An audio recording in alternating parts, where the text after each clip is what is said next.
शीर्षक: भारतीय शिक्षा और स्वास्थ्य प्रणाली में निवेश की असफलता, एक विश्लेषण। भूमिका: भारतीय शिक्षा और स्वास्थ्य प्रणाली की वर्तमान स्थिति एक गंभीर चिंता का विषय है। ये लेख भारतीय सरकार द्वारा शिक्षा और स्वास्थ्य में अपर्याप्त निवेश और इसके परिणामस्वरूप उत्पन्न होने वाली समस्याओं पर केंद्रित है। साथ ही ये भी चर्चा करेगा कि कैसे इन क्षेत्रों में निवेश की कमी ने देश के विकास को प्रभावित किया है और यह छात्रों के लिए कैसे एक चेतावनी का संकेत है। अध्याय 1: भारतीय शिक्षा प्रणाली की स्थिति। शिक्षा में निवेश की कमी। भारत में शिक्षा प्रणाली में निवेश की कमी एक प्रमुख मुद्दा है।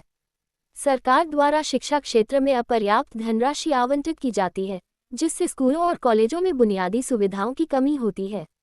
स्कूलों में अच्छी शिक्षा देने के लिए आवश्यक उपकरण और संसाधन नहीं होते, जिससे छात्रों का विकास बाधित होता है। सरकारी स्कूलों की स्थिति। सरकारी स्कूलों की स्थिति अत्यंत खराब है। इनमें से अधिकांश स्कूलों में बुनियादी सुविधाएं जैसे कि पीने का साफ पानी, शौचालय और पुस्तकालय जैसी सुविधाएं नहीं होती। इसके अलावा शिक्षकों की कमी और उनकी गुणवत्ता में भी कमी है। इससे छात्रों को अच्छी शिक्षा प्राप्त करने में कठिनाई होती है। निजी स्कूलों का प्रभाव। निजी स्कूलों की बढ़ती संख्या ने शिक्षा प्रणाली में असमानता को और बढ़ा दिया है। निजी स्कूलों में शिक्षा का स्तर बेहतर होता है, लेकिन इनकी फीस बहुत अधिक होती है, जो अधिकांश भारतीय परिवारों के लिए वहनीय नहीं होती। इससे केवल धनी परिवारों के बच्चे ही बेहतर शिक्षा प्राप्त कर पाते हैं, जबकि गरीब और मध्यम वर्गीय परिवारों के बच्चों को संघर्ष करना पड़ता है। अध्याय 2: भारतीय स्वास्थ्य प्रणाली की स्थिति। स्वास्थ्य में निवेश की कमी।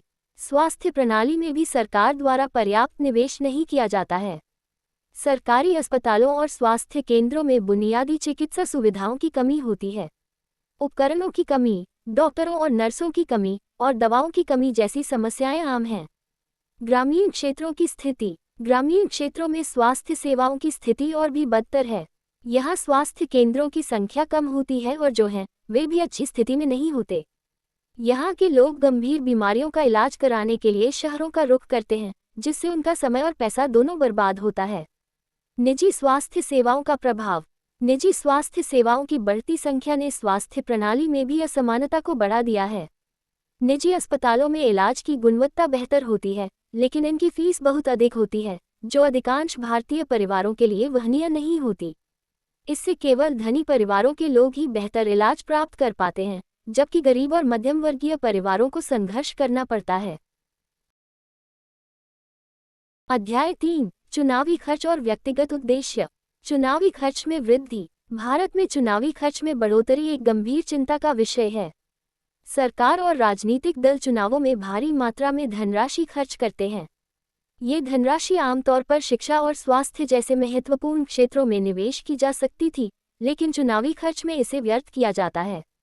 व्यक्तिगत उद्देश्य के लिए निवेश। कुछ मामलों में सरकारी निधियों का उपयोग व्यक्तिगत उद्देश्यों के लिए किया जाता है। ये भ्रष्टाचार और सरकारी तंत्र में असमानता को बढ़ावा देता है। सरकारी अधिकारी और नेता अपने व्यक्तिगत लाभ के लिए सरकारी निधियों का दुरुपयोग करते हैं, जिससे जनता को मिलने वाली सेवाओं की गुणवत्ता में कमी आती है। अध्याय 4: शिक्षा और स्वास्थ्य में निवेश की आवश्यकता।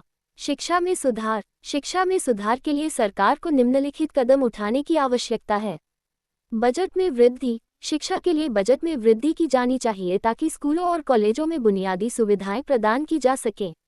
शिक्षकों की भर्ती। अच्छे शिक्षकों की भर्ती और उनकी प्रशिक्षण पर ध्यान दिया जाना चाहिए। समान शिक्षा प्रणाली। सरकारी और निजी स्कूलों के बीच की असमानता को कम करने के लिए समान शिक्षा प्रणाली लागू की जानी चाहिए। स्वास्थ्य में सुधार। स्वास्थ्य में सुधार के लिए सरकार को निम्नलिखित कदम उठाने की आवश्यकता है। बजट में वृद्धि। स्वास्थ्य के लिए बजट में वृद्धि की जानी चाहिए ताकि अस्पतालों और स्वास्थ्य केंद्रों में बुनियादी सुविधाएं प्रदान की जा सकें। स्वास्थ्य कर्मियों की भर्ती। डॉक्टरों और नर्सों की भर्ती और उनकी प्रशिक्षण पर ध्यान दिया जाना चाहिए। ग्रामीण क्षेत्रों में स्वास्थ्य सेवाएं। ग्रामीण क्षेत्रों में स्वास्थ्य सेवाओं की स्थिति को सुधारने के लिए विशेष योजनाएं लागू की जानी चाहिए। अध्याय 5: छात्रों के लिए चेतावनी। शिक्षा का महत्व। छात्रों को ये समझना चाहिए कि शिक्षा उनके जीवन में कितना महत्वपूर्ण है।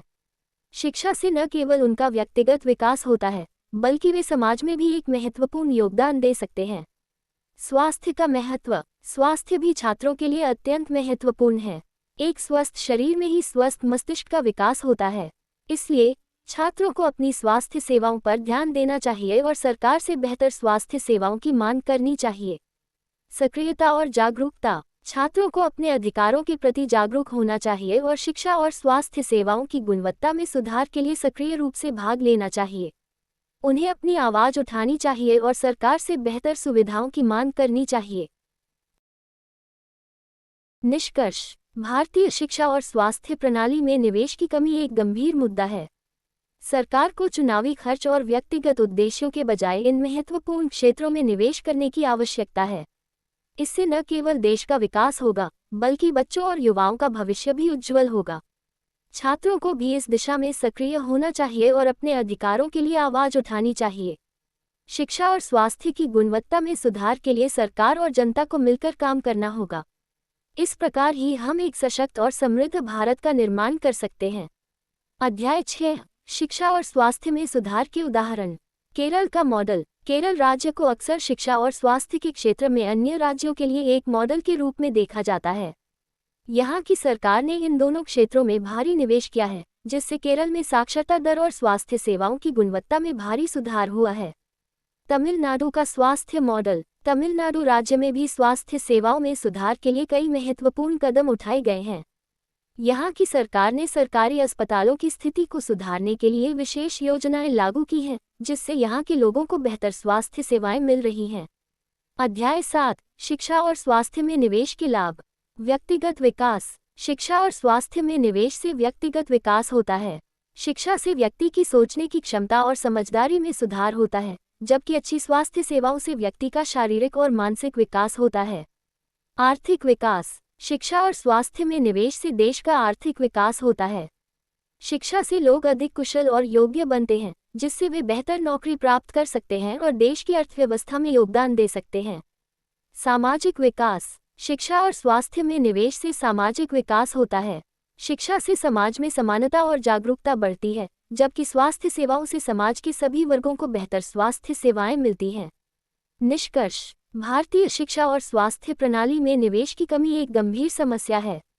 सरकार को इन महत्वपूर्ण क्षेत्रों में निवेश बढ़ाना चाहिए और चुनावी खर्च और व्यक्तिगत उद्देश्यों के बजाय शिक्षा और स्वास्थ्य सेवाओं में सुधार के लिए काम करना चाहिए। छात्रों को भी अपने अधिकारों के प्रति जागरूक होना चाहिए और सरकार से बेहतर सुविधाओं की मांग करनी चाहिए। शिक्षा और स्वास्थ्य की गुणवत्ता में सुधार के लिए सरकार और जनता को मिलकर काम करना होगा। इस प्रकार ही हम एक सशक्त और समृद्ध भारत का निर्माण कर सकते हैं। दोस्तों, अगर आपको ये कहानी पसंद आए हो तो कृपया मेरे चैनल को सब्सक्राइब करें, इसे लाइक और शेयर करें और मुझे कमेंट करके बताएं। धन्यवाद।